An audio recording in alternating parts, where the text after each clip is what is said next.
the screens here. Well, it's great to be here. Thank you so much for inviting me. It's just been a wonderful time so far. I got in last night. Oh, it was probably, I don't know, my time zone is all messed up. But it was a relatively quick and easy flight after about 15 hours or so. And this is my first time visiting Hong Kong, or actually getting off the plane and out of the airport. I've been through before, but this is the first time actually setting foot on the ground. So it's, I'm looking forward to exploring a little bit and finding out more about where you all live here. And it's amazing because the flight was long enough for midterm elections to go on in the United States and for the San Francisco Giants, which is where I live, for them to win the World Series. So it's been a little while.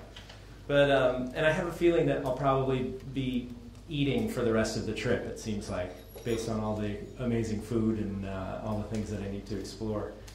But it's really great to see such a wonderful, wonderful community here, and just all that you guys have to offer for journalism, and all the study and education and professional growth and development that's going on. So I hope I can be a little part of that, and get this started here pretty soon. Let me start this out. So, as you can see, the title that we ended up going with is a modern mark on political cartooning. And besides being kind of a double play on words with my name being Mark, I guess the best way to show you where I ended up getting into this sort of business, or how I started ending up getting into this business, is to start at the beginning. Maybe not quite that far back, but that's me as a little kid. And, well, that doesn't give you too much of an idea, other than that I look kind of dorky. That's, you know, about the age when I first started getting into political cartooning, and or into cartooning in general.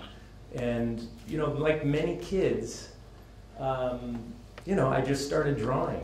You know, I think everybody probably knows someone in their class, or, you know, as they were growing up, who was known as the kid in class who was always drawing.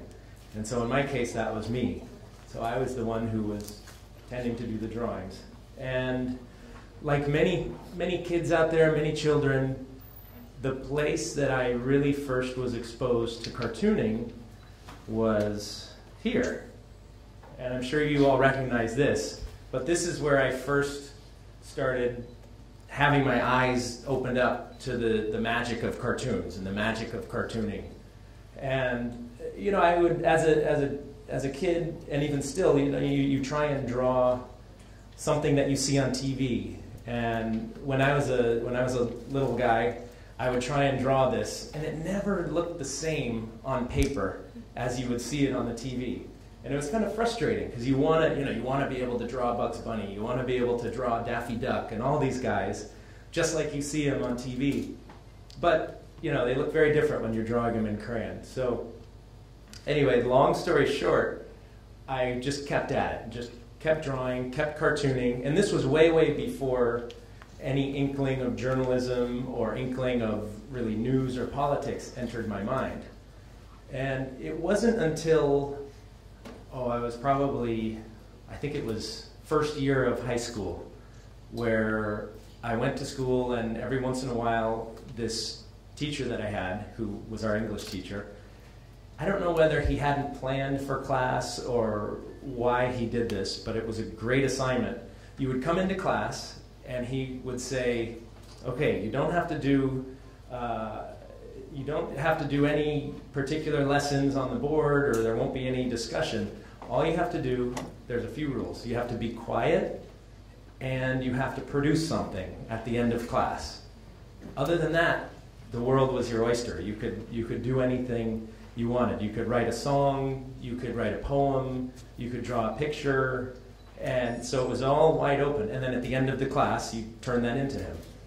And so what I ended up doing was just a very, you know, it was on a piece of paper just like this, and I just did a drawing it was this funny little drawing of a kid sitting under a tree, horribly drawn, I'm sure, but a kid sitting under a tree, and going by on a road were these trucks, flatbed trucks, carrying nuclear bombs that had been taken apart. So it was kind of this picturesque pastoral scene of a happy little kid sitting under a tree, and it was essentially a disarmament cartoon. And I didn't know what I was drawing. I was just kind of drawing a happy scene. And I turned it into him at the end of the day, or at the end of the class, and he said, "Oh, you know what that is? That's a political cartoon. That, people have jobs doing that. It's a profession." And it was one of those light bulb moments. A light bulb went off over my head, and I didn't know. And that's the first time that I ever heard of political cartoons. And this is an example of, some of you might recognize this. This is a very, very famous American political cartoonist named Thomas Nast, who was one of the earliest founders of political cartooning in the United States, after Benjamin Franklin. And this particular cartoon deals with Boss Tweed and Tammany Hall, which was a very famous very, very corrupt and dishonest political machine, they called it, in New York City, way, way back when. And so anyway, this cartoonist was just going after this guy, Boss Tweed, the big guy, and going after him as corrupt and criminal. And anyway, he did eventually get in trouble, the politician. He got in trouble, but he skipped the country and fled the country to get away from jail and get away from being in trouble. So this cartoon ended up running in all the papers and in papers down in South America as well, which is where he had fled to. And just by chance, even though they didn't speak the language and couldn't read what the words were on that wall, someone saw it down in South America and recognized him and thought from this picture that, with the stripes like a prison outfit, they thought, oh, he's an escaped convict who's a kidnapper, because he had the little children. So they turned him in, so he was taken back to the United States and thrown in jail. So that's one of the little powers of cartoon things. But at that point, after that class that I was telling you about, where I did the drawing and heard about political cartooning for the first time, I just started soaking up things like this. And I knew from that point on, really, that that's what I wanted to be. That's what I wanted to do. And I know a lot of people, you don't necessarily find your career path right away, and that's fine. That's normal. But for me, I was fortunate enough to kind of have this vision. And so I focused like a laser beam from that point on to being a political cartoonist. And so that was high school when that started out. And I just kept focusing in college and after. And I think that was more on the career side and on the profession of journalism. And another big part of what shaped me as a political cartoonist and as a journalist is not just knowing about history or the knowledge and the understanding you get in books, but it's things like this. And that photo, what you see there is that's up in Idaho, which is it's up in the far northwest part of the United States, and that's where a good part of my family lives. So I would spend summers up there, and a lot of it was splitting wood in the woods with my grandfather. And you might be asking yourself, like, well, what's he talking about? How does that tie into this?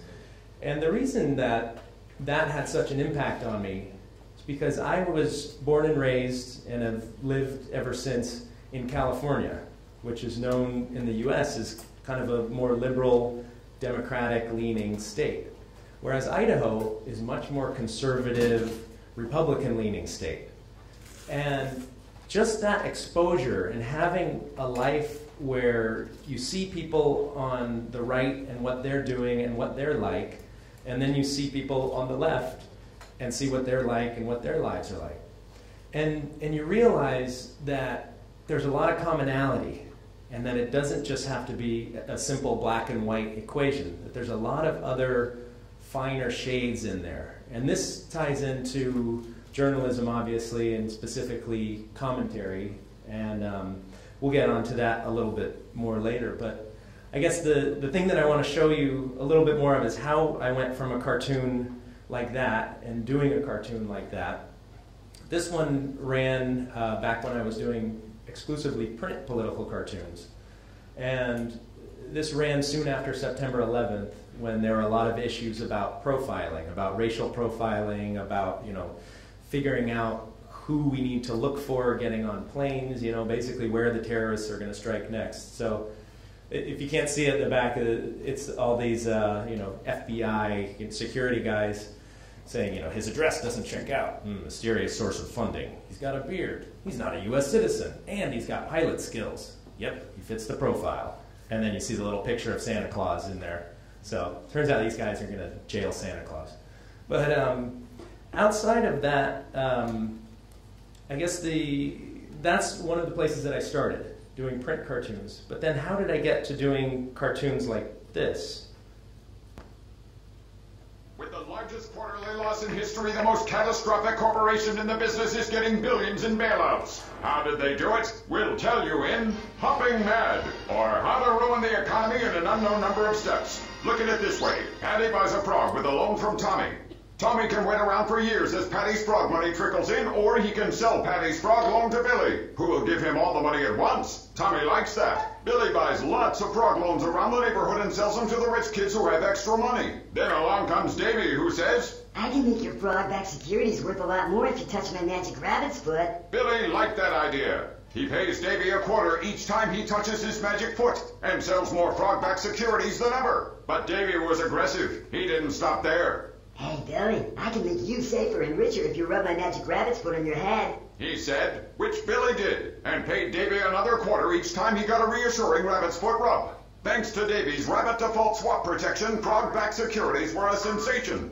Quarters came in from all the other kids selling frog-backed securities. Davy was rich, but soon there were too many frogs. Kids stopped paying for them or let them go. The time had come for all the kids holding frog-backed securities to rely on the rabbit's foot. They turned with hope in their big watery eyes and faced Davy, who said, Don't look at me, it's just a foot from a dead rabbit. Is this really how the economy works? Was Billy really that stupid? Who will pay for Davy's deception? Yes, yes, and you.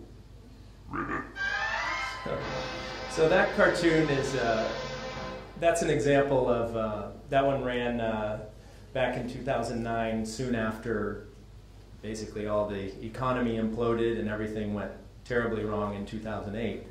And I was hearing so much about mortgage-backed securities and all these complicated terms that people were using in various articles about the economy and about the housing market, and you know, the collateralized debt obligations, just all these things that didn't make any sense to me. And I thought, well, what, I mean, at first I need to figure it out. I'm not going to be able to do a cartoon on it until I figure it out. And then once I figure it out, I'm not going to want to just describe exactly what they're talking about. I'm going to want to put a little twist on it and make it more easy to understand. That's a lot of what I do, is taking a complex, complicated issue and turning it into something that people can A, laugh at, and B, understand, so they can actually understand. You know, now you guys hopefully have a better understanding of what mortgage-backed securities are, this random, strange thing that really is pretty much no better than a bunch of frogs and a rabbit's foot. So, but back to how I got from point A to point B, from doing print political cartoons to doing animated work and you know, diving into the new media world. And you know, suddenly new media is not becoming so new anymore. It's just kind of the media. So to get from point A to point B, it's kind of a story like this. This is a merry-go-round, and I don't know how many of you have been on a merry-go-round that has a brass ring. You know, there's a story of, and it's kind of become a phrase, to reaching for the brass ring. You know, you grab the brass ring. And what I had been doing for years and years and years, since that story in, excuse me, in high school, when I did that drawing of the kid under the tree, I had been so focused on reaching that brass ring, you know, reaching that job, that staff job at a newspaper. And so that was my focus for probably 10 or 15 years, through school, through high school, through college, and then after. And I had been reaching that brass ring, which to me was a staff job as a political cartoonist. And really there's a lot fewer political cartoonists out there than there are players in the NBA. And I probably had a better chance of being a player in the NBA than being a political cartoonist. So that I lucked out on. So I was reaching for that brass ring, cartooning every waking minute, and building up my stable of freelance clients doing print cartoons.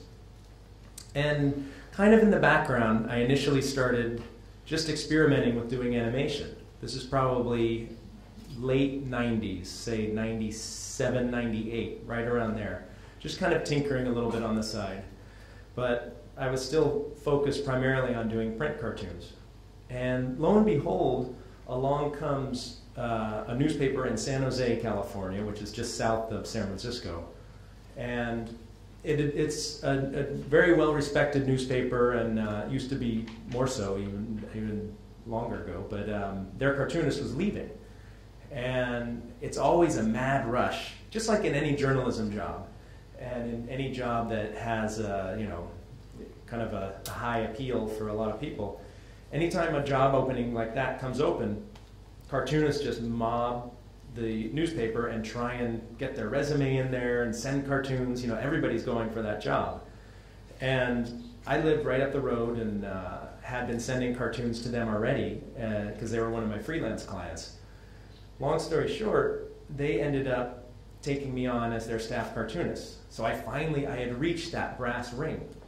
And I got the brass ring and started the job there, and was partway into the job, and I suddenly realized, this brass ring, to use a California phrase, this brass ring sucks.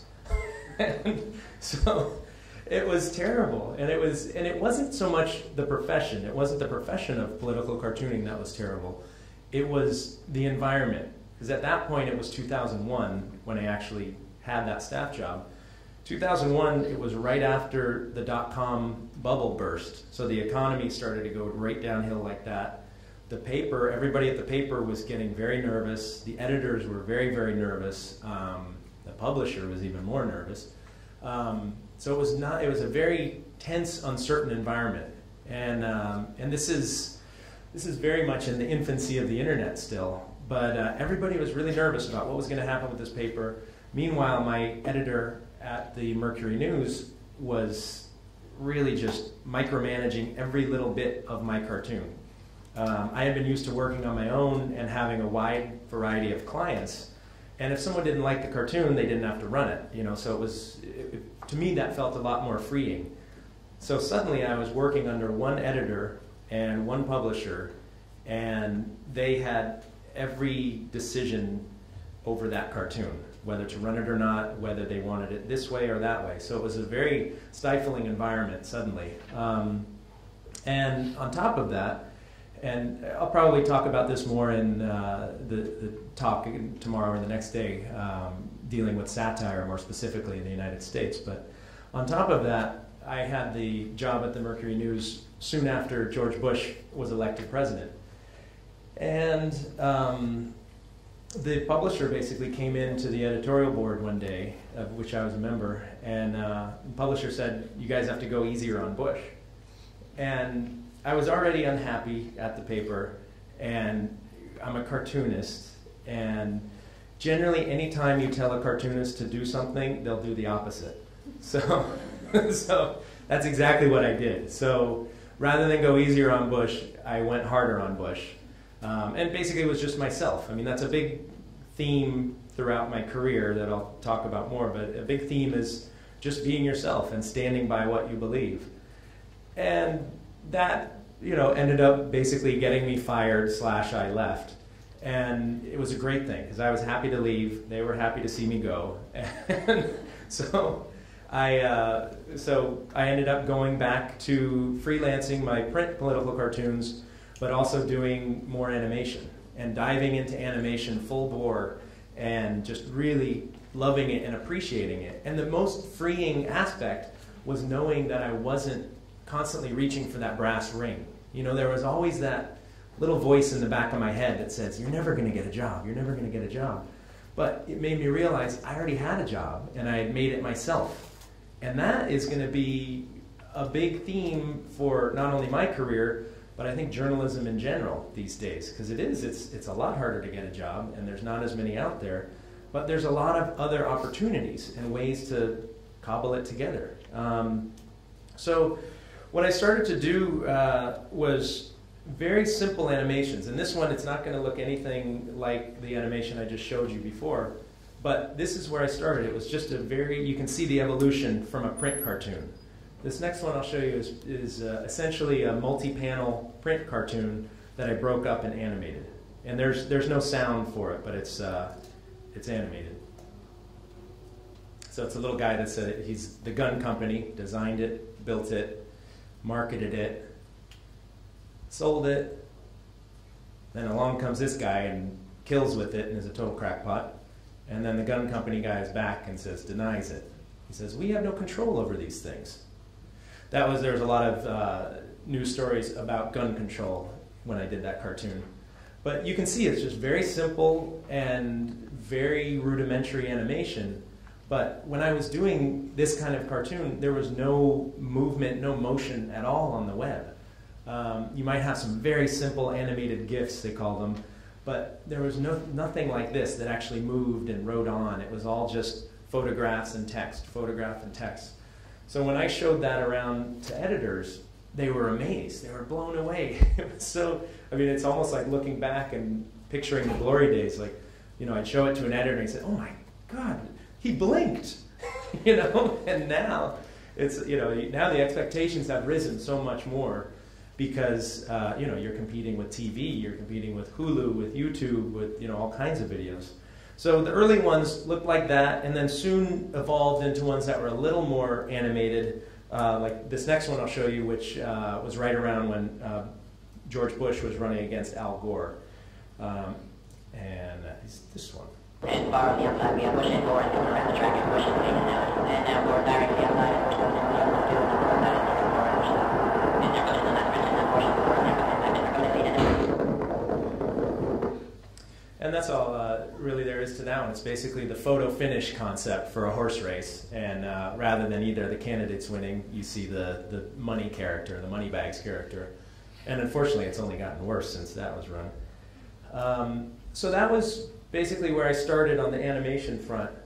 And it developed much faster after that. And it was suddenly so freeing from that stifling, kind of closed newspaper office where I was doing print cartoons to something like this, where I was tapping into more emotions. And it honestly felt, I always use the example, it felt like you're in there touching different parts of someone's brain, kind of like this weird contraption, whatever that is. But it felt like that, rather than a print cartoon where you're just looking at it, you're reading it, it's silent, and you're just looking at the visuals. I felt like I had so many more tools to work with. I could touch the motion part of the brain, music. It's amazing what you can do with music and audio just by having some, lilting, happy music track going over an animation. You can do so much more. Or tense music. I mean, think of what you see when you watch a movie trailer and how they play on your emotions. If you ever watch it, or when you next watch a movie trailer, close your eyes and just listen to the sound and listen to how much they control your emotions and what they're trying to convey just through sound alone. You always hear the voice like, coming soon, blah, blah, blah. You hear that big, deep, ominous voice, coming in September, along with the driving music track. So I felt like suddenly I had all these tools that I could use, and it was made possible through the wonderful benefit of a stifling newspaper office and the internet, and just having experimented and trying new things along the way. And that's a lot of what I have done in my career, is to really just, if something comes along and it seems to make sense for what I'm doing and for the political message that I'm trying to get out there, I'll just try it and see if that works and see if that ties in. I mean, it feels like it's just there's more options that I can experiment with along the way. It's like, I use the example here of it's like a little kid who looks under a rock looking for bugs. You know, you never know what's there unless you lift that rock up and look around. And so a lot of what I'm doing and have done is really diving in and seeing what's under that rock. And a big part of who I've become as a journalist, as a cartoonist, a big part of that is through education, through hard work and trying it, but also through, like I was using in that example, showing the picture of Idaho and chopping wood. A lot of it is through the life that you live. And I was fortunate enough to have a very supportive family who was open to me not only trying kind of a weird job, being political cartooning, but also an even weirder job than that, a new kind of political cartooning that nobody had ever really done. So that was a big part of helping me. So now I'm going to move on to, rather than talking about my career specifically, I'll tell you a little bit more about the, I guess you call them the family of cartoons that I've created. So these ones are now much more current. And this first one I'll show you is, it deals with a big issue in the United States, crazily enough, it has been still whether gays should be allowed to serve openly in the military or not. And to me, it's just such a silly issue. And so rather than just make a big diatribe cartoon about how awful that is and how, you know, I feel like gays should be allowed to serve in the military, rather than do it just heavy-handed, and I'll talk about this more with other cartoons, but rather than just make a heavy-handed, serious, preachy cartoon where I'm just trying to pound it into people's head, I ended up creating two characters, and they can kind of voice both sides. So I'll show you these guys.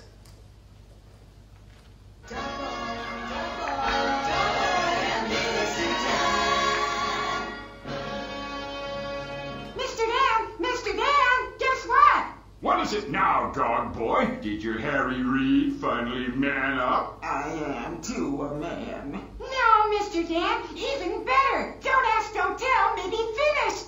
Finished! Good. Finally, we can ask who's gay and tell him to leave. Oh, no, not like that, Mr. Dan. We won't don't anything. Gay people can stay. What? You mean gays and lesbians will carry guns openly alongside our boys? In service of our country, yes. But military readiness, morale, marching, massaging, terrorists. The terrorists will win. You mean like when we fired 60 Arabic translators for being gay? What is it with the gays and their love of language? Apparently, lots also love to lead, fight, and save lives. But, dog boy, this will require training and preparation to avoid sheer chaos. Oh, no. What kind of chaos, Mr. Dan? Rampant neatness and attention to detail, talking about feelings and wants and compassion within the ranks. They just better not mess with camouflage.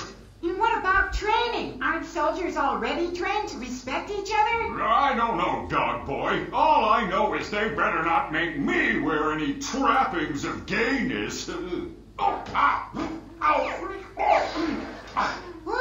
I never knew the trappings of gayness were so heavy. Does it hurt? Don't ask, dog boy. So there's Dog Boy and Mr. Dan. And I should have prefaced it a little bit, but maybe you figured it out from the cartoon, but the policy that they have in place is called don't ask, don't tell. And so that kind of ties in at the end with the, don't ask. So that's kind of an example of a style of cartoon that I will do now where you give voice to both sides. And granted, I am beating up on one side, literally. But that's, that's my opinion that I'm putting forth in the cartoon. But I was spending so much time doing cartoons that really were not giving enough voice, it seemed like, to the opposite side of me. So Dogboy and Mr. Dan, for me, they're really two cartoon characters that not only represent right and left, but almost represent the two halves that are in me. I mean, I'm not split evenly half like that, but it gives voice to some other questions. You know, like in that particular cartoon I just showed you, one of the most crazy, egregiously stupid things that I think the U.S. military did was they fired a lot of Arabic translators because these translators, it turned out, were gay. And, you know, this is the worst possible time to be firing translators that speak Arabic. And so then I thought, well, God, wouldn't someone ask, well, wait, why are all these translators gay? So it just kind of throws in some other elements and keeps it a little bit light and a little bit silly, while at the same time, you know, packing a punch. I mean, that's a lot of what I try and do, is keep it fun and happy and kind of up here, but get the message down here. You know, it's like you're distracting them up here and you're getting them down here, like with a boxing punch. Another thing that I do, rather than just have two characters talking back and forth like that, is to have a kind of a mascot character or a representative of a certain point of view. And oftentimes that point of view is opposite mine. I'll kind of build this character up as the person or the character who represents the most ridiculous, silly side of the other argument. And a big part of the reason that I do that is because many of these issues that I'm dealing with day in and day out, just like most journalists, many of the issues are really not happy in any way. They're not fun. They're depressing. They're sad news events. And you know, anything from well, this first one I'll show you is about domestic spying in the United States. And that's been a big issue over the last few years, because ever since there was a big outbreak of it back when Nixon was president, and it's been a big no-no to do that in the United States. And under George Bush, it came back more than it ever had been before, and it's continued into the Obama administration. So that's one of the awful things that's kind of going on an undercurrent. And so I'll show you an example of what I'm talking about with this next cartoon, where what I'm doing, rather than, you know, I talk about keeping it light and fun up here and then hitting them down there, I kind of like to call it something along the lines of depression light. You know, it's a sad, tough issue, but you keep it up there. So here's the next one. I'm not scary, I'm Snuggly, the security bear. Hi there, it's me, Snuggly, back to protect you with my warm cuddliness. I'm friendly. Are you wiretap friendly? We're gonna make the internet wiretap friendly, because we want you to be snuggly and secure. Whether you're emailing, on Facebook, Skype, or a BlackBerry, we want to listen in and make you safer, just like they do in Saudi Arabia and Dubai. But don't worry, just because we can listen in doesn't mean we will, silly. We'll be good, promise. We just want to be able to do it if we have to. Kinda like installing microphones in everyone's house that we only turn on if you're bad. See, it all started back when we spied on Americans illegally. Then we turned the illegal legal and made the White House more snuggly. And if you want to know more than that, it's a state secret, so you must be a terrorist. If you have nothing to hide, you won't need privacy, and the internet, phones, houses, cars, and streets will all be wiretap friendly, snuggly, and secure. Besides, how do we know who to watch? Unless we watch all of you. So he's kind of the crazy little bear who is you know, outwardly nice, but you see those little shades of evilness come through once in a while. And I like to deal with it in that way rather than just a real, you know, I'm not sure if you all know the phrase ham-fisted. It's like you got a big you're just pounding it. Whereas this, you can still pound them, but they don't notice it as much. That's what I like to do. So this next one deals with torture, which is you know, classically an issue that is not fun and not funny, but I put that layer on it because if it's not there, people aren't going to be as willing to sit through a cartoon, you know, if it's all serious. So this is my my go-to torture guy. Knuckles. Me, Knuckles. They call him Knuckles. He back for good. He's good at beating the prisoners, but they sometimes die. Me thought I out of job when Barack Obama turned president. He say tickle fuzzy hug bad. I packed my bag when he say close Guantanamo, but now still open. Me happy. Even better now is Bagram in Afghanistan. More secret, more tickle fuzzy hug. We bring prisoners here from all over the world because Bagram is magic place. Lets us do things to prisoners without stupid evidence, charges, judges, and justice. Knuckles can lock up forever. My new boss, Barack Obama, protects magic secret kingdom of Bagram and likes civil liberties. Me never knew liberty could be so fun. My new boss also turning more Bush than Bush. He okayed killing of U.S. citizen. Knuckles like. Knuckles always hoped things would work out good. And now we have president me can believe in. Knuckles. Me Knuckles. They call him Knuckles. Bashing heads He's good at beating for change. the prisoners, but they sometimes die. So that's how you make torture fun.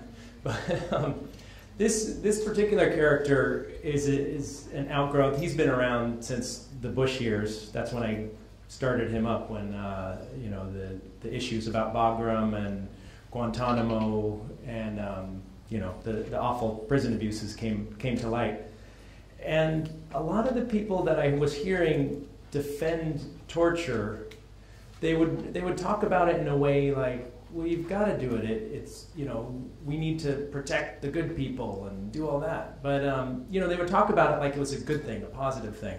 So I thought, well, okay, let's put some of that personality into Knuckles and have him be the, you know, the friendly, happy guy who's trying to espouse all the wonders of torture.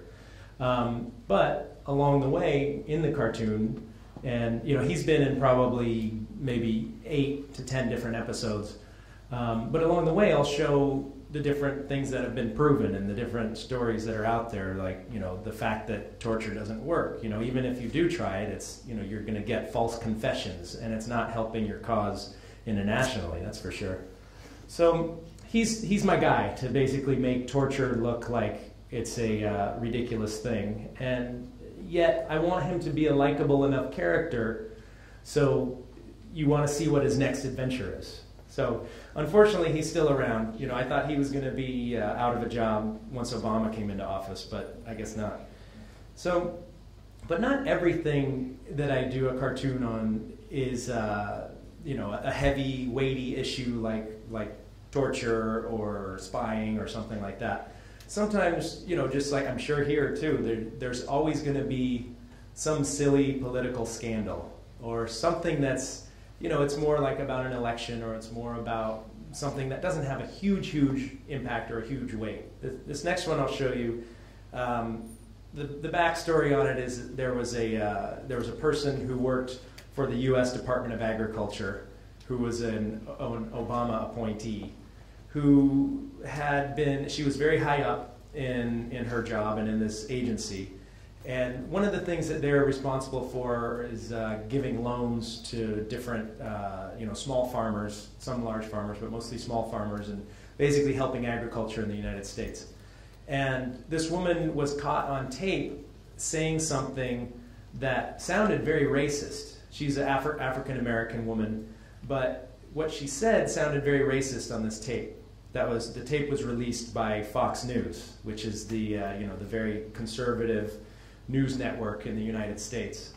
And so they released this tape of her saying something that, well, it didn't sound very good. It sounded fairly racist against white people. But if you watch the tape, you could tell that Fox News had edited it and cut it in such a way where they were leaving out important things, probably the places where she didn't sound racist. So if you compared the tape that was released from Fox News and you compared what the full tape was, she wasn't racist at all. It was just completely manufactured by Fox News. So I thought, well, what if we took a famous speech or a famous person that's honored in the US and the world over, took one of their speeches and cut it up the way Fox News did. So this is what I ended up doing for that one. Breaking news every second of every hour of every day. Today, right-wing Blogovision reveals another speech that will shake the nation to its core. The radical gay marriage, gay conception speech they're calling Lincoln Gate. 77 years ago, our fathers conceived all men. Now we are engaged, so we are great. We have come to a field. It is altogether fitting and proper. We consecrate. It is for us, the great us, that we take the last full measure of devotion. We here shall have a new birth of people from earth. When we return, we'll show you another Lincoln Gate speech where the radical racist reveals his twisted views on equality. I, Abraham Lincoln, do order and declare all persons enslaved. Right-wing Blogovision will return. So it's kind of sacrilege to do that probably, but that definitely got a lot of positive and some negative response. But it was kind of a revelation. Once that popped in my head, I thought, oh God, what about the Gettysburg Address or the Emancipation Proclamation? And it just kind of made its appearance before my very eyes once you took out certain words. And I basically just wanted to prove that you could make anybody say anything if you edited what their true transcript was. And so there's been a lot in the United States that I'm sure you guys have heard some about where, there's a rightward swing. It's like a pendulum. We were at Bush and then went to Obama, and now everybody's saying, oh wait, Obama hasn't fixed everything, so let's go back further right. So we ended up, having this group or these various groups that are loosely labeled the Tea Party. And the Tea Party is a group that, they're not an official party. It's basically kind of a loose affiliation of people that want to go back to the old days. They always, initially actually, it was, they were basically going after Obama when he was trying to institute a healthcare reform program and trying to get that law passed. And they were using a lot of socialism and socialist and Nazi symbolism in attacking the left and in attacking Democrats and Obama and people like that. But before long, because that was just so extreme. Like it's a lot harder to make an argument that Obama is a Nazi than it is to say, hey, our founding fathers are great.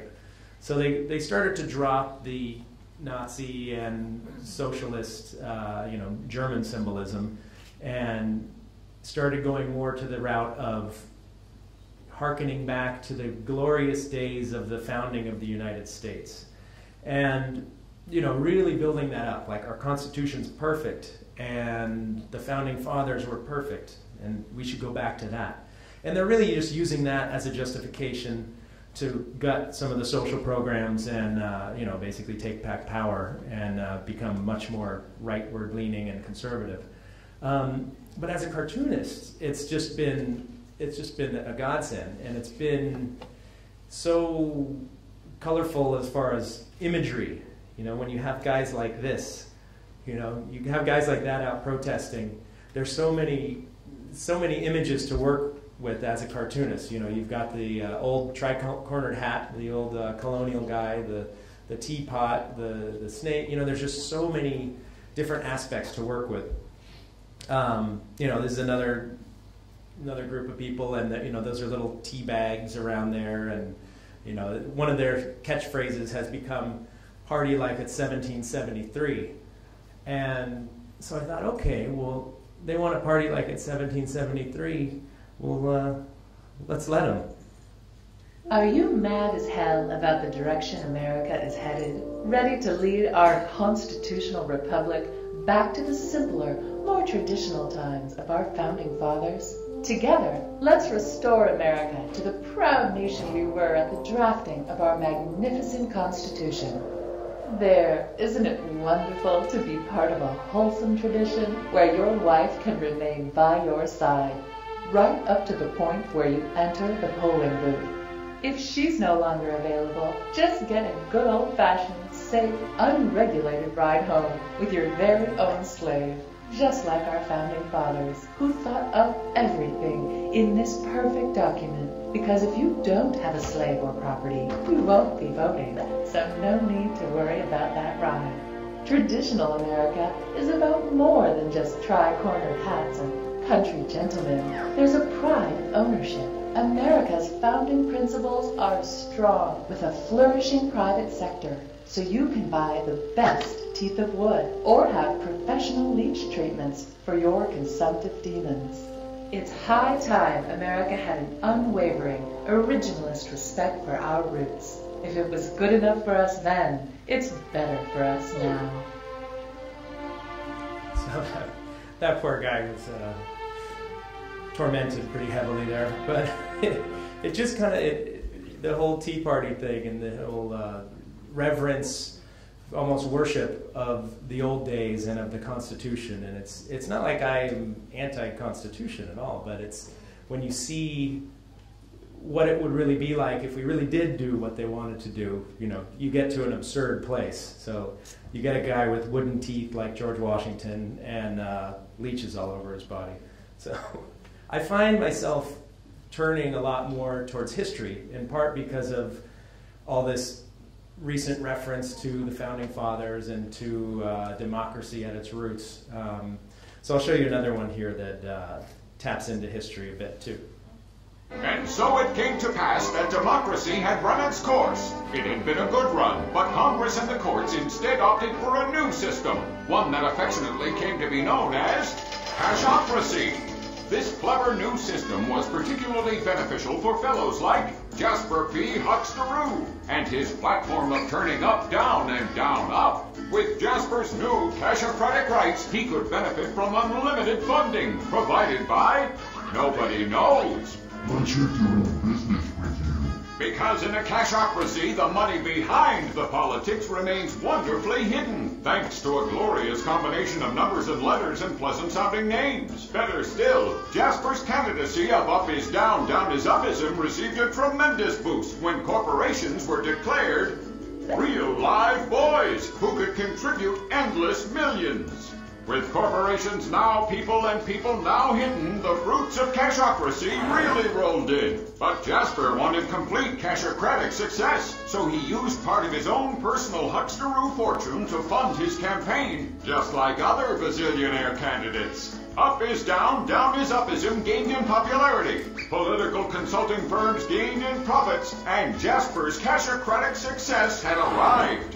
Cashocracy, taking the guesswork out of democracy, $1 million at a time. So there's an ongoing trend, as you can obviously tell from that, to just pour more and more and more money into political campaigns. And there was a Supreme Court ruling earlier this year that really opened up the floodgates and allowed you to essentially get unlimited campaign contributions from someone, and you wouldn't even have to report who that person was. So there's this whole issue of anonymous funding and lots of money going into new forms of basically corrupting politics. A lot of what I'm doing, as you can see, is more about the journalism and where it's just where that's generally headed. And a lot of what I am doing wouldn't be possible if I was still on that staff cartoon job. And partly what I'm doing is really just being independent and trying to be as independent as possible while maintaining a career in journalism and a career in political cartooning. So this next cartoon I'll show you is one that would definitely not have been possible if I was on staff somewhere. And I feel like what I can really do is stick my neck out a lot more being a solo person than I could be if I was tied in with an organization. And you'll see what I mean. I mean, I guess backing up real quick to that job with the Mercury News I was telling you about. There it was one editor and one publisher basically had control over my destiny and over my career. But if I'm working for myself, I suddenly realized that, after that whole brass ring story I was telling you, I realized that if you're independent, if you're on your own, and you have a bunch of clients and a bunch of editors, you have a lot more power than you do if you just have one. And if one editor drops you, or if someone's afraid to run something in particular, they don't have to, and you have all these others. So to me, that when I realized that, I suddenly lost all that desire to be on staff with somewhere and have a real job. So it just felt so much more freeing. It's a lot more work. It's more entrepreneurial tap dancing, you might call it, that you have to do when you're solo. But to me, it really was an empowering, strengthening kind of thing to realize. So this next cartoon, I'm sure you heard about all the issues with cartoonists depicting the Prophet Muhammad and the issues that's brought up, and the riots and the killings and the death that brought out. And so initially that started, a few years ago, maybe more than a few years ago, and that's when they had all the riots and the issues happened with those Danish cartoonists.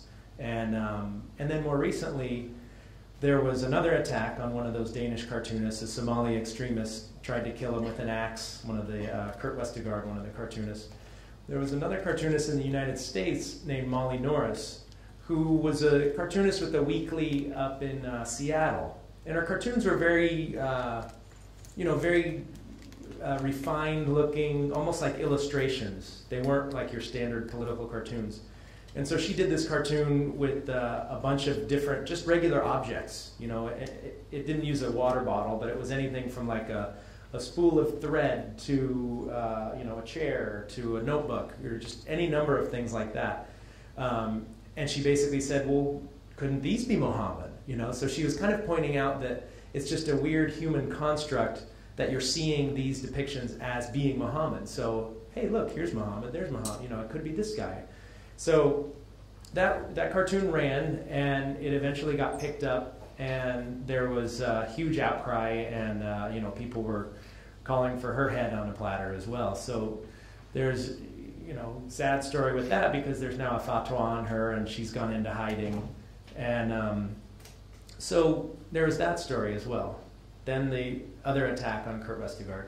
Then the third thing was there was a guy who had I say it's a guy, but it was an organization. It's a web organization, essentially. And I forget what it's called, but it's basically like a scary sounding, Muslim terrorist organization. And they were calling for a fatwa on the guys who created South Park.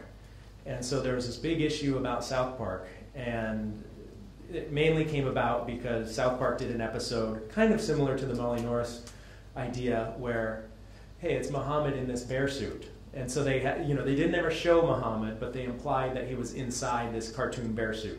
So everybody was kind of dancing around it and tap dancing about where is Muhammad in this particular cartoon.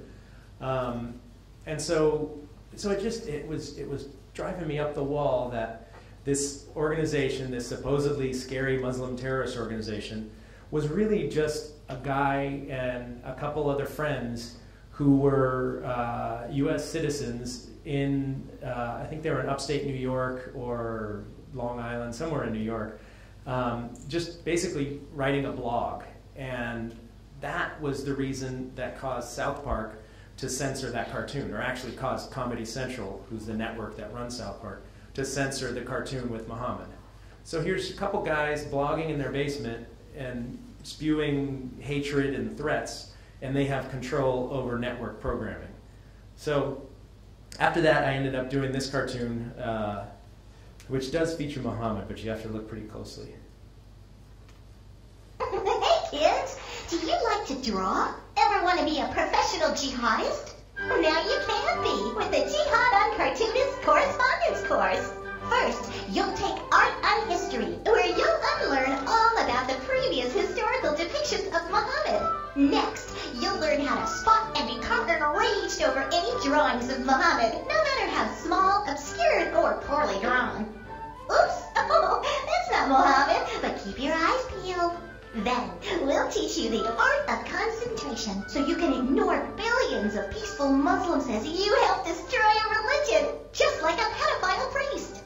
You'll learn all about graphic threat design, hand lettering, headbutting, and killing to avenge cartoon blasphemy, because Muhammad can't take care of himself. Remember, martyrdom is no big thing, but those cartoons hurt.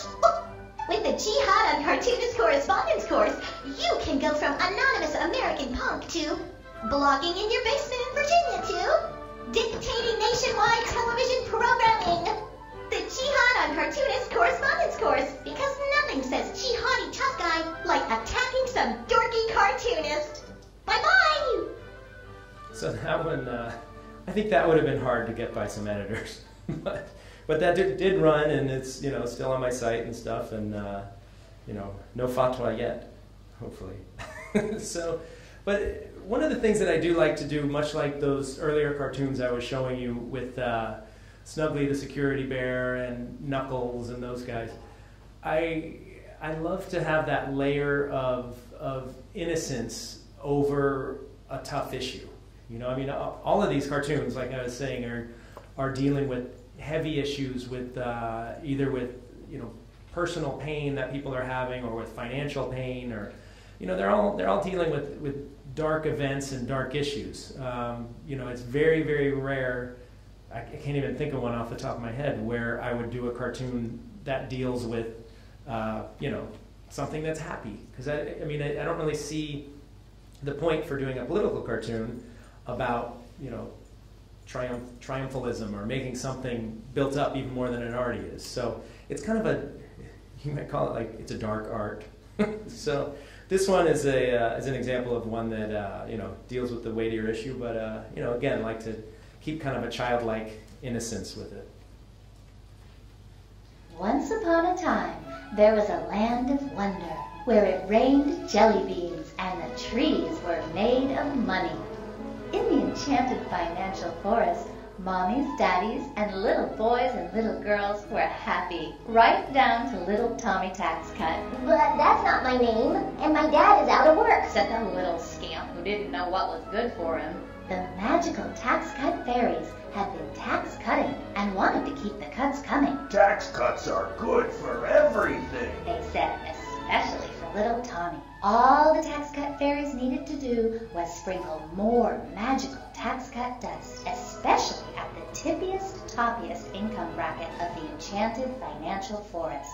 The evil economic spell would be broken once the enchanted elixir spread down through the forest, mushrooming magical jobs, streams of liquid gold, and subscriptions to the National Review. As the top 1/2 of 1% looked up and saw the magical gift bestowed by the tax cut fairies, they smiled, saved, and kept it for themselves. And the super rich lived happily ever after. The end. Next up, privatizing Social Security with the Great Wall Street Wizard. So that was one where, that's just an ongoing issue, and that's, it's cross-cultural and international boundaries, the same thing happens. But, there's so much attention given to, do we cut back and, rein in the deficit? Should we keep cutting taxes? There's all these ideas that are competing and going head to head. So, that's another way that I like to show basically my opinion, but also a little bit of fact in there as well, or a lot of it of fact. Really, all of these cartoons that I'm doing are very much based in fact. There's a large part of my day, of my week, that's really spent researching. And I'll get into that a little bit more later if we have time during questions or something. But you know, most of it is dealing with, you know, this is what I basically call this my brain. You know, this is where all the notes are. You know, all the notes for cartoons, and a lot of it's just really writing and scribbling stuff down with, you know, making simple notes like, you know, don't forget endlessly increasing surveillance is counterproductive, swamps government more than can handle. So it's really just fairly boring notes from different news stories. And then I'll get a little farther in, and it gradually forms into an idea. And like in here, I'm putting just like draconian regulations of India, Saudi Arabia, United Arab Emirates. So this one is this is the notes and the storyboard for that Snuggly the Security Bear cartoon. So see what happens when Greek government did this in 2005. Okay, and then it gets farther along. EFF, which is the Electronic Frontier Foundation, which kind of fights for internet privacy and things like that. New York Times reports federal government plan to put government-mandated backdoors on all communication systems, including all encryption software. So the stuff starts out fairly dry. You know, it's just note-taking, just like, you know, any journalist, maybe messier than any journalist. But and then it gradually works its way a little farther along into something that becomes more visual. And you can start to see there's some more little sketches in there, and if you look really closely, you can kind of see Snuggly the Security Bear making its way out. And then here's where I'm starting into the script.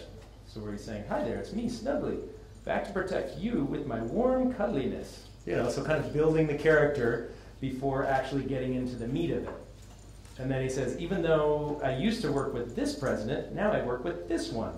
So that was something that was eventually cut. But it just gets farther along until it gets, you know, more heavy script writing and figuring out the actual look of it, you know, what the shots are going to be, what scenes are going to be where, until it gets to the final simple storyboard, tiny storyboard. And the reason I cram it all on one page just so I can be working at the computer with it right next to me. And just look at it and see, and I can show you afterwards if you want to come up and look at it. I'll show you, but they're hardly legible to anybody else. but to me, when I look at these little thumbnails, I can see, okay, so there's Snuggly, and then there's the dark spying people in silhouette behind, and there's the little guy from Saudi Arabia with the knife and the kid on the laptop. And then next to that, it's got the script just written down there. So, you know, but don't worry, just because we can listen in doesn't mean we will, silly. Be good, promise. So it just goes through the script that way. And then that is essentially, this really is the most important part of my week right here, is doing this single storyboard. Because that sets up the entire animation production for the rest of the week. And so, you know, it's anything all over the map as far as a topic. And one thing that I haven't shown are really any cartoons about war or wars, you know, Afghanistan and Iraq. Mainly because it's been in the back burner for quite a while, you know, or at least this election season in the United States, because everybody's so consumed with the economy. So, you know, this is a cartoon to say, you know, oh, by the way, there's some wars going on still. News in a nutshell, or frenemies on the march. With America and her allies locked in a protracted fight with enemies partially funded by some same allies, the USA continues the hunt for some guy with a popular website. A man on the run with a global network of leakism. Now is the time to remember, loose lips sink slips. We all know this is a tough fight, lest we undermine apathy, America's secret weapon. The less you know, the longer we'll stay in the fight, as determined by a recent CIA study. This is a complicated war where we pay narco warlords millions to set up roadblocks so we can pay them again when we're blocked. Allies we paid in the past are now attacking us in the present, and Taliban trucks look suspiciously like the ones we just gave to our Afghan allies. Ford trucks built Taliban tough. From civilian casualties to fighting frenemies, there's nothing much new. Except for 90,000 leaks new to you. America's full-service war continues. Whether you're insurgency, counterinsurgency, or not quite sure, there's something for everyone. Good night, and better duck. So that one, a cartoon like that is just, it's packed with, I wish I had the storyboard for that one, but that was a little older, but it's just packed with little tidbits and information in the news, like that apathy slide with the guy sitting in the couch with watching TV. There really was a CIA study investigating the effect apathy has on support for the war, and they're finding, or the wars, they're finding in the United States that apathy really helps the war effort because people don't pay attention, because if they were paying attention, they would rally and would demand the wars to end. And that just, hearing that study was just, it was so disheartening. So there, you know, there's a lot of facts behind there, and then there's the layer of fun over that. This next one I'll show you is, it's another one of those silly issues, kind of like that Fox News one I was showing you earlier. But this next one, there's another guy on Fox News, Glenn Beck. I don't know if you guys have heard of him, but you're fortunate if you haven't. But he's a very, very conservative commentator on Fox News and has a big following. And he's been a boon to the Tea Party and is tied in very closely with some, very conservative right-wing elements in the United States. And I don't know how many people saw or heard about the rally for sanity, they were calling it, in Washington, D.C., that was tied in with The Daily Show and Colbert Report, two very funny satirical shows on cable news, or on cable in the United States. But anyway, those were in response to this Glenn Beck rally. And so Glenn Beck held a rally largely made up of Tea Party people and his fans and viewers. Very conservative, largely white audience, or rally. And it just so happened that they timed their rally on the steps of the Lincoln Memorial on the anniversary of Martin Luther King's I Have a Dream speech. And just that alone is it just smacks of such carelessness and, kind of aggressive conservatism to me that was enough to set me off. So, but then when the rally came about, it was much more like a revival, and it was all about God and how we have to turn back to God, and God is a conservative and wants tax cuts, and just, they were kind of bastardizing religion. And so they were having this big rally, and so I felt, what better place to make a Glenn Beck version of the Ten Commandments. And so saith I, the Lord your God, and deliver unto thee the 10 Commandments, restored. Thou shalt have no news networks before Fox. Cast thine godless NPR to flames eternal. Thou shalt not steal, unless it be stealing credit for a civil rights movement. Thou shalt not take chalkboard conspiracy in vain. Thou shalt honor thy father and thy mother. Thou shalt buy a golden calf through Goldline. Operators are standing by. Thou shalt make holy the Constitution in my image. Thou shalt not bear false witness unless it furthers the almighty Tea Party. Covet not the essential services, for they are socialist and impede the rich man's wealth. Thou shalt not commit adultery unless thou art a moralizing bastion of the right. Thou shalt kill. The Democrats at the polls with mine godly fist of Tea Party retribution. Thou shalt not open doors marked private, do not enter. Close the damn door! Oh, praise Almighty God, So there was the Gold Line scene in there is just a reference. So the guy who that cartoon is about, Glenn Beck, the funniest thing, he has these ads, and it's kind of an old style in the United States anyway, way of doing it, where the person that is producing the show and is the the star of the show will also advertise. And so he advertises Gold Line, which is this, it's another sign of the economy where they buy your gold and give you a good price for it. So he's kind of a huckster. So next I'll give you a little bit of a preview about little bit of a preview of what I might be speaking about the next couple talks tomorrow and the next day.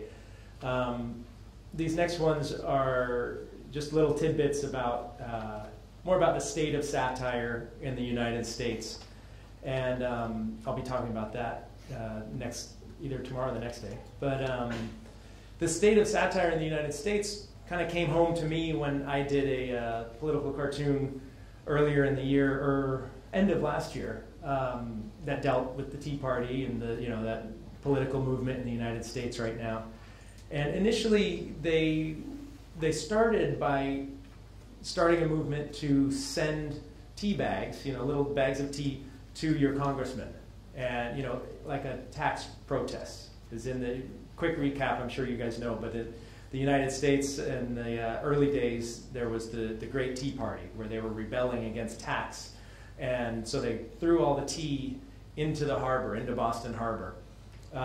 So tea has kind of become a symbolism or a symbol in the United States for tax protest, and so that's what they were doing. And before long, that didn't really work because after anthrax scares and terrorism and everything, it kind of tied up the entire Congress and the mail room in Congress because all these bags with weird stuff coming in the mail. So they didn't do that, but the name kind of stuck. Initially, people would call it tea bag or tea baggers, but then they went with Tea Party. So I did a cartoon that ran on NPR, on NPR's website. NPR is National Public Radio, but they also have a website for their news now. And there's always been an issue about National Public Radio's funding and their liberal or conservative bias. So anyway, this cartoon caused a huge stink, and I won't show you the cartoon or get too much into it, but this is an example of some of the feedback you're liable to get if you make them upset. For this stupid, childish cartoon demonizing the Tea Party protesters, Mark Fiore needs to be killed along with his family. So that was one of the harsher ones. So, and I do get those sometimes, and I'll show you a lot more of those, at the next talk, because that's some of the most fun with what I do. I think is, it's not so fun to get that, but it is entertaining, and it's a sign that you're making a difference and that you're reaching people. Even if you're reaching them and making them very, very angry, you're at least getting them to talk about a particular issue. And sometimes you just get crazy people too, but sometimes what happens, and the better thing that happens, is that people will get angry at me and then they'll start commenting. This is one of the best things about appearing on the internet rather than just in a paper, is that you have the benefit of commenting. So I'll do a cartoon that will upset people. Person A writes a comment under the cartoon or on the website. Person B comes in and defends me, and before you know it, person A and B are talking to themselves or to each other rather than attacking me. And it's not like I mind being attacked, but what I do want to have happen is people talking to each other, fostering debate. Because a lot of what's happening now in the US and internationally is if you don't agree with the other person, you just immediately demonize them and stop talking. And so what I'm trying to do is keep that dialogue open and keep people talking. And I don't usually respond to those, but they'll end up talking to other people too. So that same cartoon appeared on Fox News as well. This is on the Bill O'Reilly show.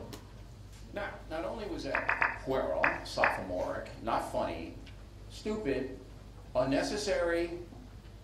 Go on. Why would they do it? Why would National Public Radio fund it by taxpayer dollars? It is clearly labeled as opinion on their news website. They've got a bunch of different cartoons. Do they have any mocking the Obama administration? They do. In fact, the one that's posted just on the 31st of December takes after the president pretty hard. This guy who does these cartoons is very well known for them Are you as saying it's a fair and balanced website? No, he's clearly he admits that he's center left, this cartoonist, but he does take on the, but you asked the question, he does take on the. But is it, I mean, I haven't gone on the website. I mean, perhaps I should have for the segment, but I was very busy, and that's why we hired you. You're featured actually in one of his cartoons. Of course I am. Yeah, the only problem is that my money, your money, some of it's going to NPR, not a lot, but some of it. And if it's going to be a left-wing jihadist deal, I think that's wrong. That's all. I'm not sure that would qualify as a jihadist deal, but I think but clearly mocking. I think you need to get some. So anyway, you get a sense of that show and how O'Reilly. I mean, he's just so. I love how his personality comes out, and he says, you know, I was very busy, I couldn't look at it, but you know, that's why we hired you. What the hell? So anyway, there's a lot of fun stuff that we can talk about with that. The other thing I'll just touch on before heading into questions and finishing up with one last cartoon. Another issue that came up, or one thing that happened after I won the Pulitzer. Something that was completely unexpected, and this is another talk that I'll be giving. I think this is the one that I'll be talking about tomorrow, and that is touching on the delivery of cartoons. And one of the issues that happened, or the issue that happened right after the Pulitzer, publicity and all that ramped up right after. Then, before I knew it, this whole second wave of publicity came about because of an iPhone app that I had submitted. So probably 6 or 8 months before winning the Pulitzer, my wife and I had worked with someone to create an iPhone app with my cartoons. And it was a little bit of a, it took a long time to get it produced, and it's a very simple, basic app. But all it does, it's called NewsTunes. And the only thing that the app does is it essentially plays the weekly cartoon and grabs a list of cartoons, and you can see, probably dozens, if not hundreds of, or 100 maybe, cartoons in this app, along with some of the news stories that were behind the scenes that I used to research the cartoon.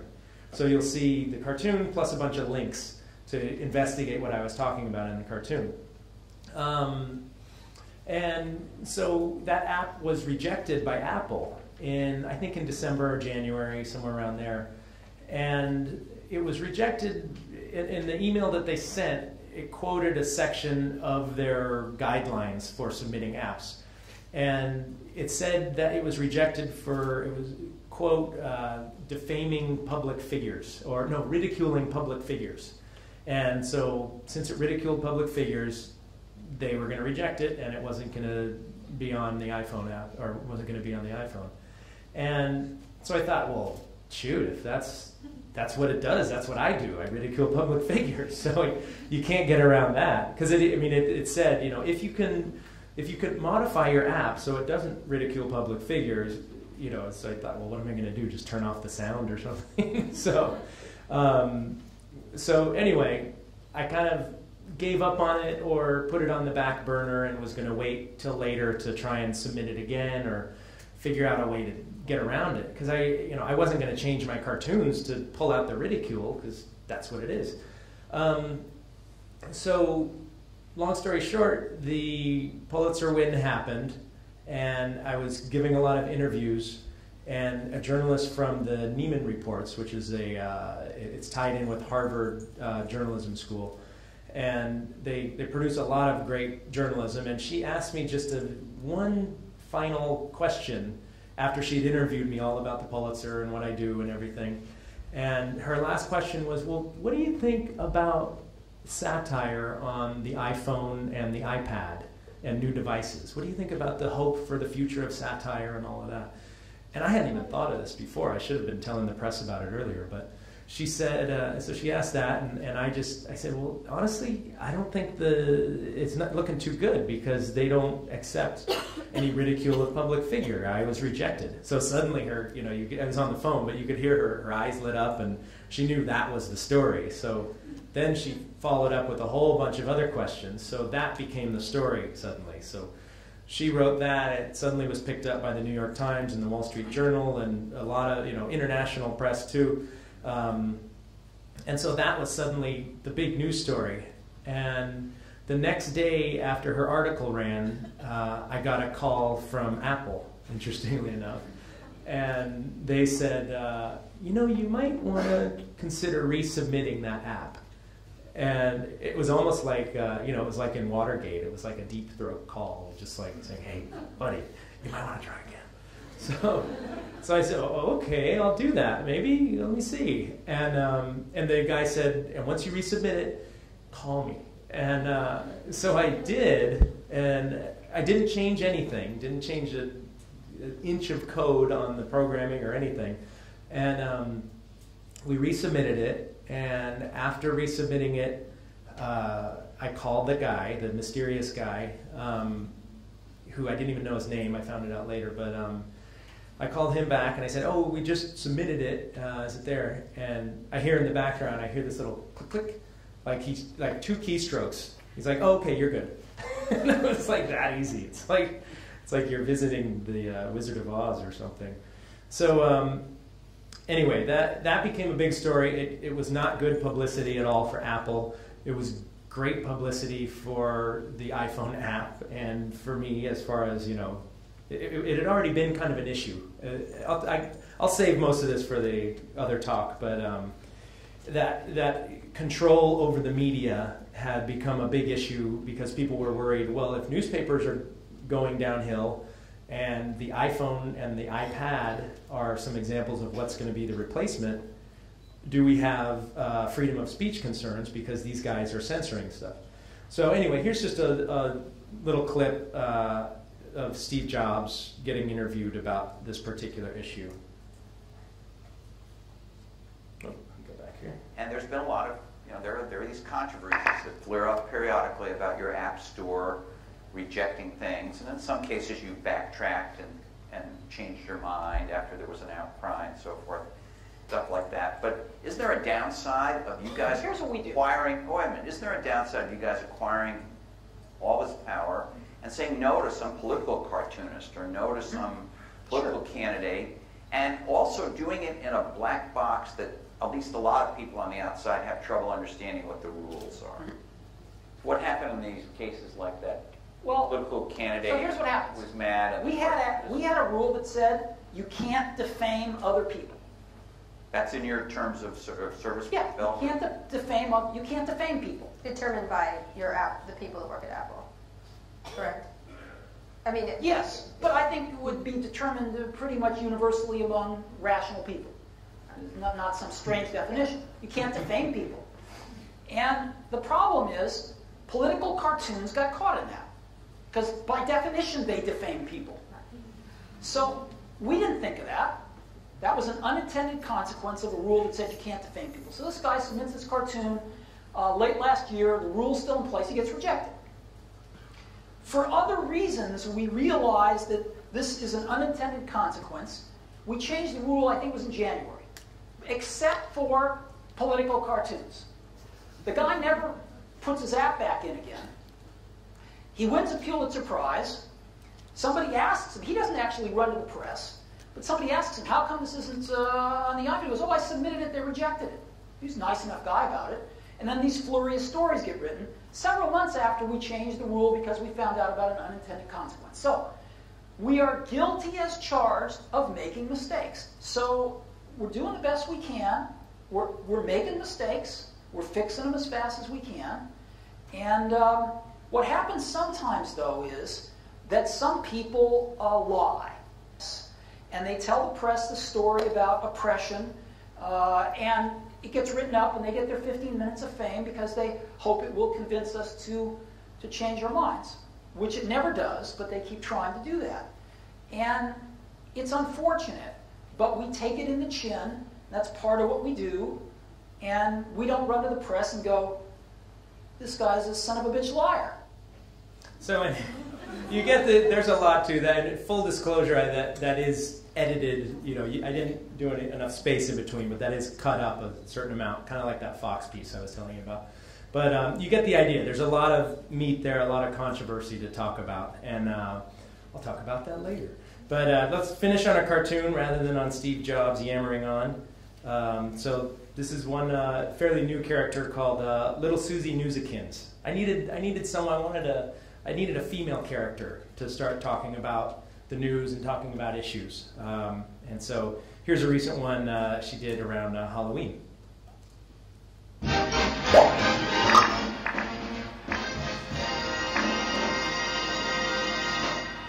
This Halloween, I'm going to be a candidate of rage and tap into voter anger just like a grown-up.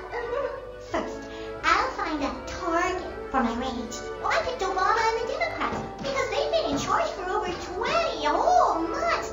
Then, I'll pick a reason for my rage. Well, my reason is that the economy isn't fixed yet.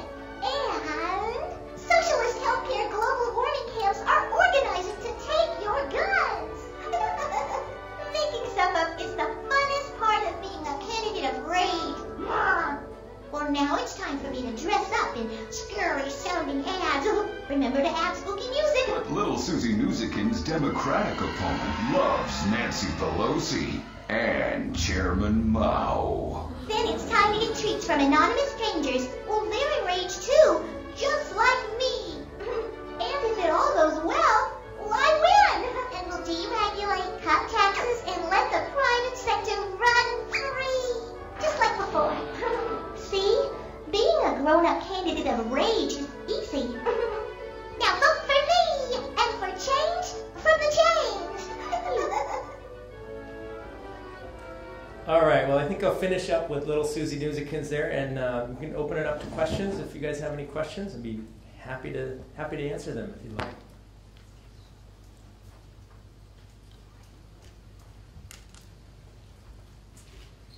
Don't be bashful. You can. Thank you for your speech. And I'm from mainland China, and although I'm a student, but I also work for a magazine. So I have several questions, but I only ask one. Okay. Okay. In mainland China, you know that we have very harsh censorship towards comment, press, news writing. You know that. But I really want to ask you that: do you have self-censorship when you create cartoon works? Mm-hmm. What's your main pressure come from? Is it from authority, just like us? Good, yeah, that's a very good question. Yeah, Thank you. For me, the main censorship is it's really coming from. It's almost like it's from the market or from my clients. Like I said, I have a certain number of clients, and I guess full censorship from them would be nobody takes it or they refuse to run the cartoon, which doesn't generally happen because I'm fortunate enough in the United States that they have seen my work long enough that if it runs in a different site or in someone's news site, they blame it on me rather than that news site. Because that's kind of the biggest fear that I have, is that my news sites that I run in are going to shut me down. I mean, that could always happen. But so an easier answer is really, I'm fortunate enough to have no government censorship. In self-censorship, like showing that Muhammad one, that's probably the #1 issue right now among cartoonists, no matter what country you live in, as far as being cautious about a no-go zone or somewhere where you're really not supposed to do it. But I did it there, so it's kind of a long roundabout way of answering your question and saying I'm fortunate enough to not have very much self-censorship even. I have been blocked by editors, but that's kind of the business, you know. If they see a cartoon and they don't like it or they think it's in poor taste, they can stop it. And if there was any full-on government censorship of me, that would probably be the best thing for my career ever, because I could play that. And I mean, that's the way it is in the United States. If that ever happened, where the government ever made a move to do anything like that, particularly to one cartoonist, that would be the biggest news story, and that would be the most sought-out cartoon ever. And I honestly think, even in China and other countries, I think really censorship is self-defeating. Through censorship, I think you draw more attention to what you're trying to censor, particularly in the day and age of the internet, because it's easier to get around the censors, and the censors have a never-ending battle of trying to block. I mean, that's the great thing of the internet, I think, is that it allows much more freedom of the press. That's a good question. So if I can, yeah, no, that's good. I really want to ask you that if your pressure is come from the interest groups, as you just said, so do you have any restraint from your the newspaper come from them, because you must create the cartoon they like, they ask you to do? Yes. You know what I'm saying. I see what you're saying. Yeah, it's more that. So you stand for public interest of where you work for. It's more that since I have multiple clients like that, I'm the one that comes up with the topic. So they don't come to me and commission me. They don't say, hey, will you do a cartoon on the elections, or will you do a cartoon on torture or something like that. It's more coming from me. Like they know that I will just keep providing them with one cartoon a week, and they can choose to run it or not run it, but fortunately for the most part they run it. And as far as self-censorship, I should have mentioned this before. I mean, I will censor myself if I write something in my notebook or jot something down, and then I think, oh no, that could be misinterpreted very wrongly. So, like for example, that first animation that I showed, or one of the first ones, the Dog Boy and Mr. Dan, where all the military equipment fell on the guy, I had initially even written in my notebook and even recorded it. It wasn't until I put it all together that I saw the glaring error in it and changed it afterwards. But Dog Boy had an ending line that was very different.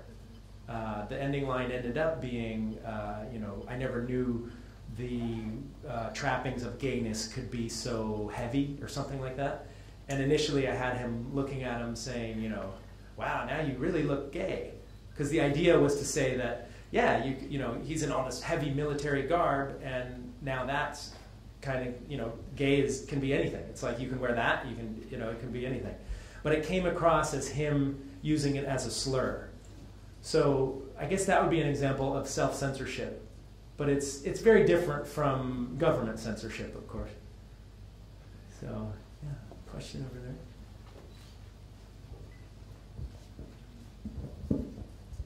Hi, thank you for your speech. I'm very impressed of that. Oh, I have a really quick question first. Yeah. Do you take sides when you're doing the political cartoon?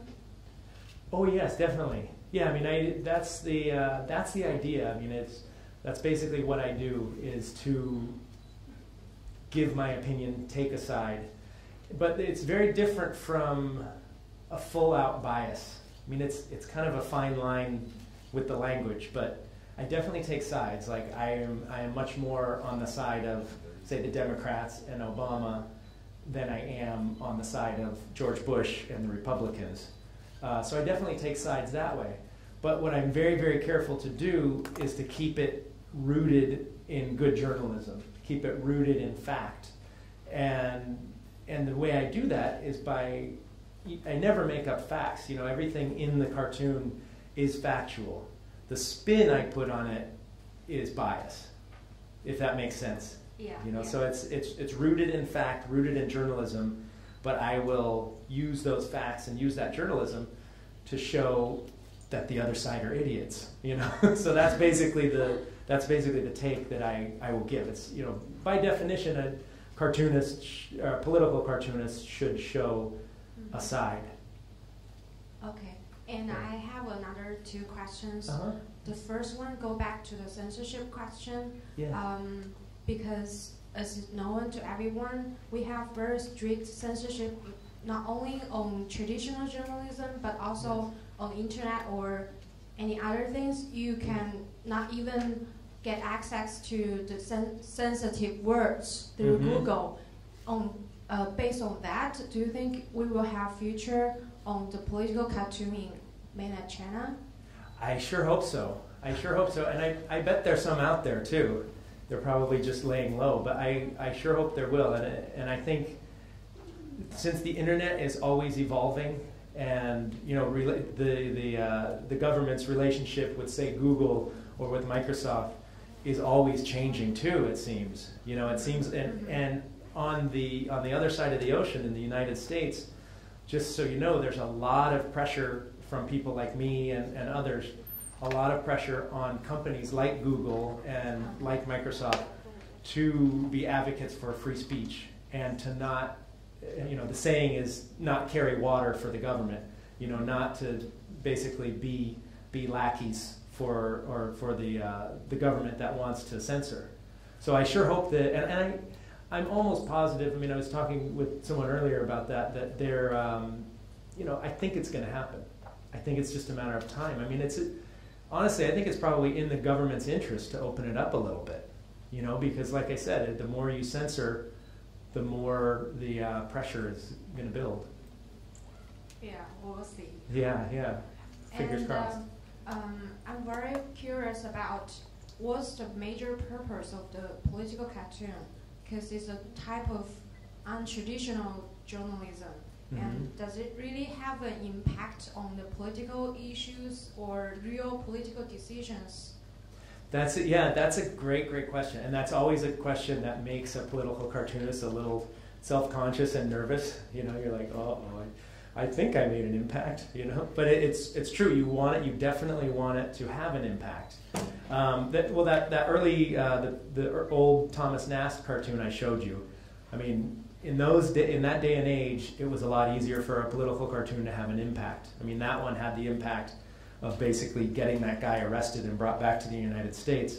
Currently, it's a lot harder, and you know, honestly, part of the reason is because it is such a free press. There is so much material out there. There's so much opinion in the United States. So many cartoons out there saying, do this, do that. This person's bad. This person's good. So it's a very crowded field, and I don't just mean cartooning. I mean opinion and you know, advocacy stuff in general is very crowded. But I feel like at very least, and it's a big thing. I think it's not like Obama is going to see one of my cartoons and say, oh, you know, I really should close Guantanamo today. I mean, that would be great. But what I think the bigger difference is you're helping shape public opinion. So the more people that see your work and see that you're reasonable and see your side of the story, I think the more benefit you're going to have for society. So that's more what I try and do. Yeah, thank you. Thank you very much. Thanks for questions. There's a hand over there. One question, one person, okay? And I hope you won't mind exercising a little bit of self-censorship into the time, okay? Thank you for a very informative speech.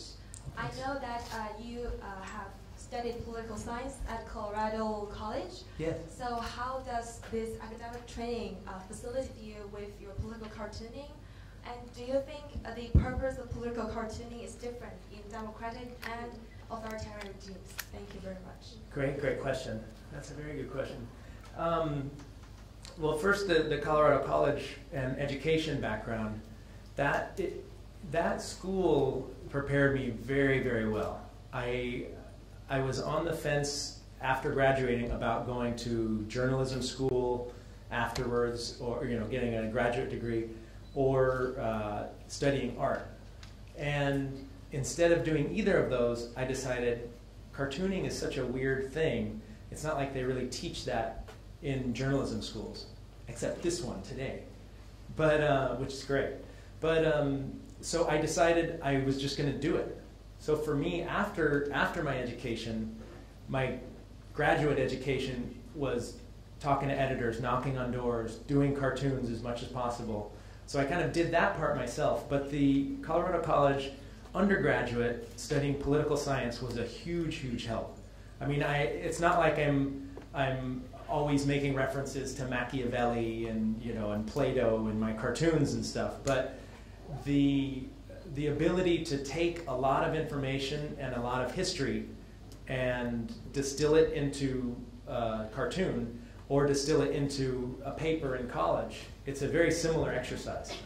And I'm not sure how your classes are structured here, but for Colorado College, where I went, it was on what they call the block plan. So we would take one class only, just one class for 3.5 weeks. Very intensive. Like it would be sometimes an all-day class.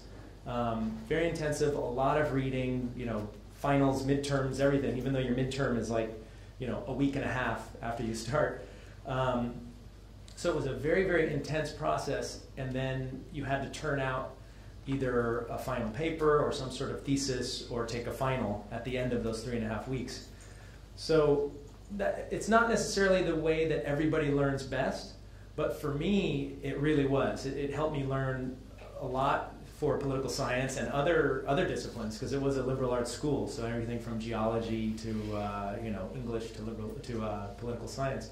But the biggest thing that it helped me with is cranking out political cartoons. I mean, really, because it's almost like I'm on a condensed block plan. Rather than 3.5 weeks, it's 3 days, 3.5 days. Where I'm working on the idea on a Monday, cranking out the production Tuesday, Wednesday, and it's just everything's. It's a weird feeling. I wish I could convey it. I mean, it's probably like you feel when you're studying for a final. It's like that, where you're just like, oh my God, how is this all going to fit in my head? And I have to get this out on paper tomorrow. It's a lot like that every week. And the second question, will you remind me of the second question? I'm sorry. The purpose of political cartooning? Oh, in democratic countries versus... authoritarian. Yes, versus a third. Okay, yes. I think the purpose is the same. The purpose is definitely the same. I mean, I honestly think in authoritarian countries, it carries a lot more weight. I mean, I have a lot more respect for cartoonists that are in countries that are closed and oppressive than for cartoonists in the United States. I mean, in the United States, anybody can make fun of the president. That's what's so amazing. And in other countries, I mean, there's a great group called the Cartoonist Rights Network. That is a organization. It's a little bit like an Amnesty International or a human rights group, specifically for cartoonists that are either being jailed or killed or threatened across the globe. And there was a benefit in Washington, D.C. that I was at last week for that. And some of those cartoonists I've met a cartoonist from Cameroon who had to flee into the bush for 30 days as the thugs came in the front door of the newspaper office for him. And he went out, and I talked to him, and it almost brought a tear to my eye, because he was saying it so matter-of-factly. He said, I call my wife, I call my children, and I say, I'll be back later. I go in the bush for 30 days, and my beard gets very big. And you talk to these guys, and it's just amazing. I've talked to a cartoonist who, he's still a great cartoonist in South Africa, Sapiro, who he was in jail with Nelson Mandela. And he was telling me about, he did a cartoon, and it was for Mandela's birthday. And they passed the cartoon around to the various cells. Then everybody signed it, and then they snuck it to Mandela. So, I mean, the cartoons have at least, more power. They have more power in repressive regimes than in a open, free society like the United States, I think. I can't underestimate the importance of cartoons across the globe. Good question, though. Yeah. Hello, I have a very simple question. I just want you to describe your typical day of a life, because you have just said that your job is just like the 24 hours job. Yeah. You must think about the things you want to present every hour, every minute. Yes. And it's not like a staff. When you do in the corporations, you can work 12 hours, 8 hours, and you come back. You do not to think about other things. So it must be some difference. Yes, exactly. It's kind of funny because one of the reasons, it's not the best reason, but one of the reasons I was really drawn to cartooning early on was because I watched my dad, who was a lawyer, and I watched how hard he worked and how often he would have to go away and travel, and how busy he was, and what long hours he put in. And I remember thinking, I was like, I don't think I want to be a lawyer. And that is partly why I went to be a cartoonist, or became a cartoonist. And the funny thing is my hours are the same as his. After all that I and my wife kind of jokes, she's like, it's like I'm living with a doctor or someone who's like, because I'm up till all hours on certain days for deadline and things like that. So it's not an easy 9-to-5 job, particularly working for yourself like this. There's always something I should be doing and could be doing. But to answer your question real quick about every day, like what it's like, I do have a very set, rigorous schedule for the week because of the weekly deadline. My deadline is on end of the day Wednesday, right around 4 to 5.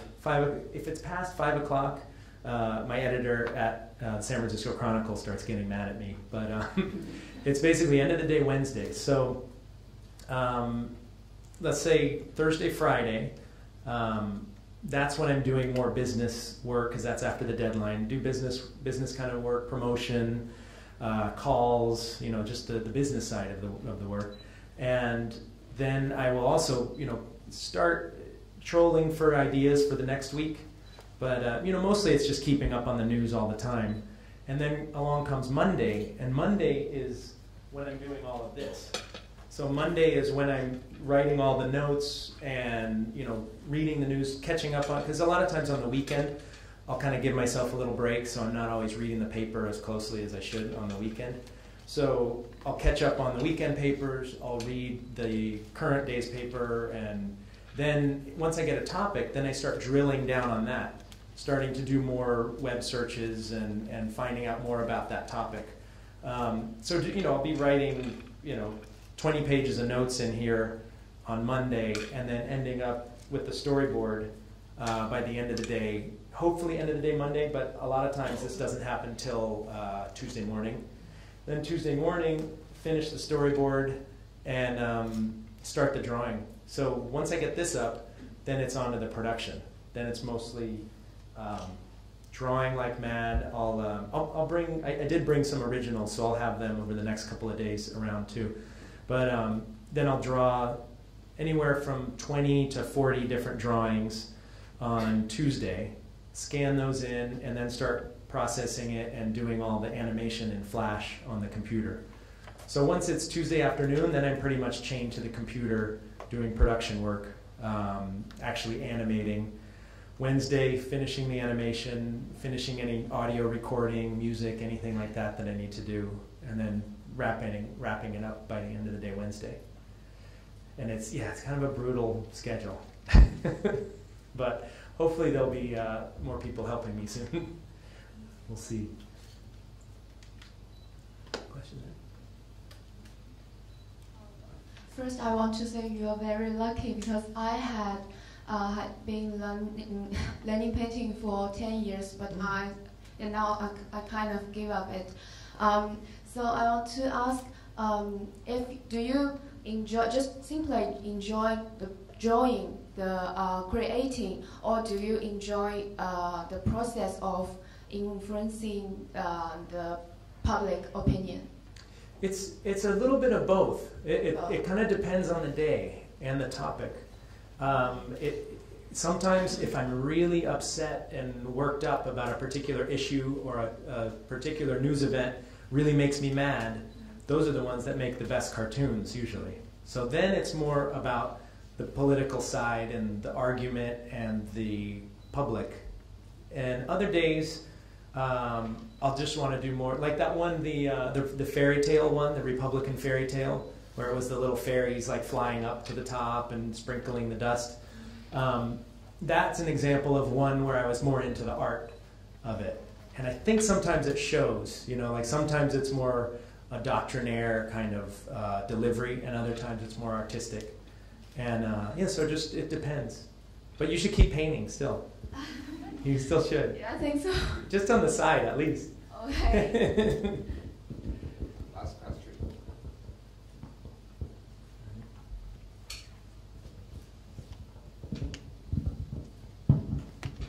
Thanks very much for your speech. And another very simple question for me. As we all know, the sense of satire is the main character of the political cartoon. And I'm just wondering, this kind of sense will impact your outlook on life sometimes or not? Oh, it impacts my outside life? Yes. For balancing this, will you draw some other kinds of cartoons, like some cute and lovely ones for your kids sometimes? Yeah, you know, I've thought about that down the road, doing something that's not as biting and as political, but it's hard to make the switch. Like, I think I'll always have that drive to do something hard-hitting and political, but there is some part of me that just, particularly on some days when I'm just so fed up with it, because you get sick of wading through all the muck. You know, there's so much bad news out there, and sometimes you get sick of it. And you know, on those days, you kind of have to remember why you're doing this overall, and you know, realize. I mean, it's going to sound over dramatic, but sometimes you have to realize, and I think this applies to other journalism. You realize you're not doing it just for yourself; you're doing it for others. And days like that, that's what gets me through. But those are also the days sometimes, you know, where I just think, oh, God, I wish I could just draw a pretty picture, you know, and not make it more biting. But it does go into my outside life and into my personal life a little bit, where I probably talk less about politics and about the news than I would if I didn't do this every day for a job. You know, so sometimes I want to get away from it, and you know, I don't really have too many big political discussions with my friends, but every once in a while I will still. But sometimes I just, you know, you want to keep it here. I want to keep it focused. When I first met my wife, when we were first dating, she said something. She saw my let's see, how did it work? We met. We were, you know, we started dating, and she had seen my cartoons. And she said something like, she's like, "You're so much nicer than your cartoons."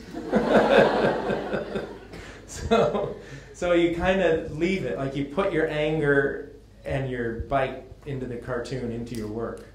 And then, you know, then I go out and go for a bike ride or go surfing or something. Okay, I got your point. Just to separate your work from your life. Mm-hmm. Yeah, thank you very much. Sure, thank you.